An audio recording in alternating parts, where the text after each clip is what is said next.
de ser el Mesías de Israel. Porque el Mesías no viene a destruir la ley de Dios, viene a confirmar la ley de Dios. Yo no he venido para abrogar la Torah, sino para cumplir la Torah. Eso es muy importante. Entonces, el sábado, el séptimo día de la semana, el Shabbat, fue dado por Hashem como señal de pacto al pueblo judío, como señal de pacto. Nunca antes había ocurrido tal cosa en la historia de la humanidad. Por primera vez, Hashem tomó su día, el séptimo día, y lo consagró como una señal de pacto entre los hijos de Israel y él. Es una señal de pacto. Eso quiere decir que el pueblo judío está obligado a guardar el Shabbat. Y si no lo guarda, está violando un mandamiento. Ese no es el caso de un gentil.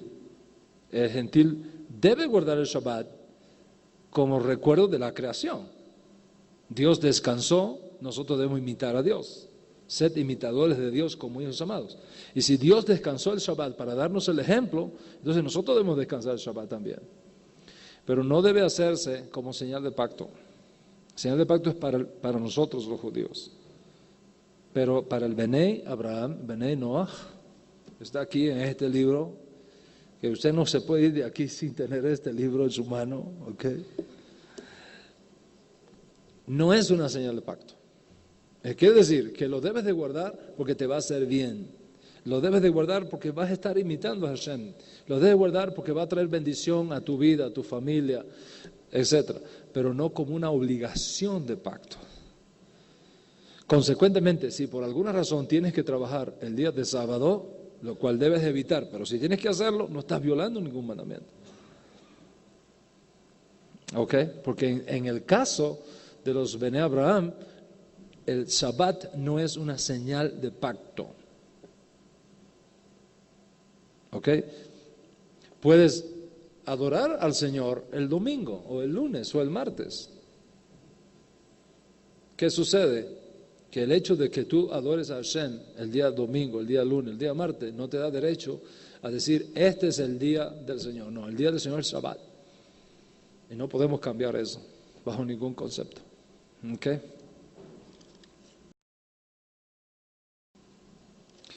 Dice, Dios, de hace unos meses para acá nos ha dado la visión que ahora confirmamos. Hemos desde ya 2 años dejado de llamar a Dios Jehová y hace unas semanas Yeshua por Jesús. Pero ¿cómo nos aconseja compartir esta visión en nuestra ciudad si nosotros no tenemos los estudios que usted tiene? Necesitamos que estas prácticas sean conocidas más y más. Venga más seguido a toda la República. Bueno, Mele, eso es para usted. Con mucho gusto.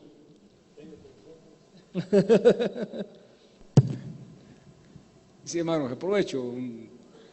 Hace 5 años yo andaba pastor evangélico, pentecostés, pero el Eterno no me dejó dormir una temporada y me levantaba 2, 3 de la mañana, Shabbat. Yo me defendí mi teología cristiana, el Shabbat es el domingo. No pude resistir, hermano, me ganó y aquí estoy. Pero es gran bendición, hermano. Bendición económica, bendición de salud, bendición en todos los aspectos de su vida. Y ahora podemos hacer cosas que no podíamos hacer antes. Prosperidad, salud, buenas relaciones. No sin problemas. Problemas siempre los habrá, pero estamos con él. Amén. Amén, así es. Con mucho gusto, ¿eh? Es cuestión de organizarlo. Es cuestión de organizarlo. Shaul legisló algunas cosas para las comunidades gentiles apoyándose en la ley oral, como el que las mujeres callen en la congregación, pero sin embargo cuando Josué leyó todo lo escrito por Moisés no menciona esto de la ley oral. ¿Qué validez tiene entonces la ley oral para nosotros? Mire, la ley oral nos da el contexto y el contexto nos ayuda a entender el texto y esa es su importancia. Por ejemplo, Yeshua dice a sus discípulos, todo lo que atéis en la tierra será atado en el cielo y todo lo que desatéis en la tierra será desatado en el cielo. Y no explica más nada. ¿Por qué no explica más nada? Porque aquellos a quienes él dirige esas palabras tenían el contexto, sabían de qué se trataba y no había que añadir más nada, ellos sabían lo que estaba pasando allí. ¿Qué sucede? Que viene una persona que no conoce el contexto y se encuentra con esas palabras de Jesús y dice, ¿qué significa esto? ¿Cómo interpretamos esto si usted no tiene el contexto? Por ejemplo, ¿a qué lo podemos comparar? Usted estuvo hoy aquí en esta conferencia y usted tomó notas en su libro de notas. Yo vi a muchos hermanos y más hermanas que hermanos tomando notas. Notas. Esas notas le ayudan a usted a recordar todo lo que yo hablé aquí, pero no contiene todo lo que yo hablé aquí. Pero como usted estuvo en la conferencia, basta una palabra para que usted recuerde el resto. Ahora, esta hermana lleva esas notas que ella escribió ahí y las pone en su casa y llega a una visita y toma las notas. ¿Usted cree que va a tener todo el concepto claro viendo las notas que ella tomó? No, ¿por qué? Porque no estuvo en la conferencia. Entonces, el pueblo judío estuvo en la conferencia. Esa es la Torah oral. Y las notas es la Torah escrita. Basta leer una cosa, ya sabe de qué se trata. Porque tenemos el contexto. All right? Tenemos el contexto. Entonces, ¿cuál es el contexto? Es el acto de impartición de la shmicha. El acto de impartición de la licencia para declarar qué está permitido y qué no está permitido en una comunidad judía. Atar y desatar es un hebraísmo, un lenguaje rabínico que quiere decir qué se permite y qué no se permite. Cuando un rabino va a ser ordenado, un estudiante de yeshiva va a ser ordenado rabino, una de las cosas que se pregunta es, ¿puede él atar? Sí, puede él atar. ¿Puede él desatar? Sí, él puede desatar. ¿Qué quiere decir eso? Que ahora tiene autoridad para que cuando se presente una situación en la comunidad judía, él decida qué se permite y qué no se permite. Y eso es lo que quiere decir atar y desatar. Nada que ver con echar fuera demonios ni nada de eso. ¿Ok? Esa es la importancia de la Torah oral, que te da el contexto para que puedas entender el texto. All right?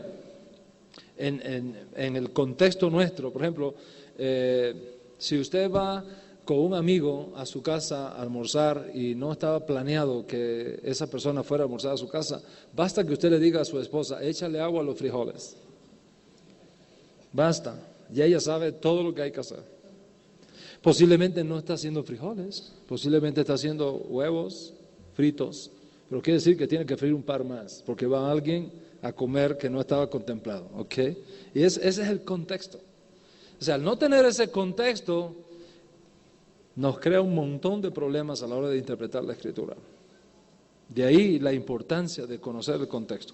Y precisamente con ese peso en nuestro corazón es que el hermano Melech y yo, la editorial AMI de México, está desarrollando en este momento el proyecto de el comentario del Código Real, que va, con la ayuda de Hashem, para el año que viene, a esta época, ya va a estar disponible. Es un comentario que va a dar el contexto, de tal manera que cuando usted lea el texto y tenga el contexto, le saque el máximo al texto, para la gloria de Hashem. ¿Ok? Somos los de origen gentil que hemos creído en Yeshua como Mashiach, llamados legalmente Israel o no. Cuando dices legalmente, ¿estás pensando en el Estado de Israel o estás pensando en el reino mesiánico con Yeshua sentado en el trono de David? Si estás pensando en el término del actual Estado de Israel, no. Pero si estás pensando en el reino mesiánico sentado Yeshua en el trono de David, sí. Entonces, es ya, pero todavía no.